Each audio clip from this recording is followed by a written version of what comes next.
पैसे तो सभी को बनाने हैं, लेकिन पेशेंस बहुत कम लोगों के पास रहता है। और स्टॉक मार्केट में पेशेंस रखना सबसे ज़्यादा इंपॉर्टेंट रूल है, क्योंकि अगर आपके पास पेशेंस ही नहीं है किसी भी कंपनी के बारे में रिसर्च करने का और उसमें इन्वेस्ट करने का, तो आप पैसे नहीं बना पाओगे। पैसे बनाने हैं तो सीखना भी बहुत ज़्यादा इंपॉर्टेंट है। नेट प्रॉफिट होता क्या है हम लोग समझेंगे, लेकिन जो कोई भी ये वीडियो को पहली बार देख रहा है, मैं आपको बताना चाहूँगी कि इसके पहले मैंने रिवेन्यू क्या होता है, कैसे उसको आइडेंटिफाई करते हैं अच्छा रिवेन्यू, एंड सेकंड वीडियो पे मैंने बताया था कि एबिडा और एबिडा मार्जिन क्या होता है। तो ये है थर्ड वीडियो, यहाँ पे हम लोग देखेंगे नेट प्रॉफिट क्या होता है।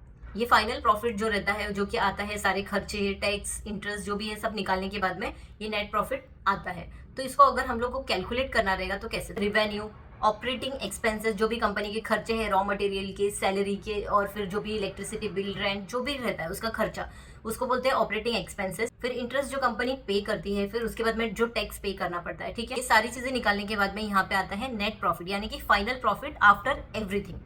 अब इसका फॉर्मूला क्या है, नेट प्रॉफिट जो आपका आता है उसको डिवाइड करो रिवेन्यू से, यानी कंपनी का जो सेल्स है उससे डिवाइड करो, मल्टीप्लाई बाय 100, तो आपको मिल जाएगा नेट प्रॉफिट। अब यहाँ पे एग्जांपल देखोगे तो रेवेन्यू फ्रॉम ऑपरेशन आपका 1000 का है, एबिडा 300, और फिर यहाँ पे टैक्स है, प्रॉफिट बिफोर टैक्स, ये सारी चीज़ें, तो नेट प्रॉफिट सारी चीज़ें निकालने के बाद में यहाँ पे 165 का हो गया है। तो हमेशा नेट प्रॉफिट कंपनी का इंक्रीज होना चाहिए। सेकेंड, हम लोग यहाँ पे कंपनी कंपेयर करेंगे, तो कंपनी ए, कंपनी बी और कंपनी सी है यहाँ पे, ठीक है। रिवेन्यू यहाँ पे दिया है सबका, नेट प्रॉफिट भी यहाँ पे दिया है, तो सबसे ज़्यादा यहाँ पे कम नेट प्रॉफिट है 5% का, तो 5% बहुत ही खराब है।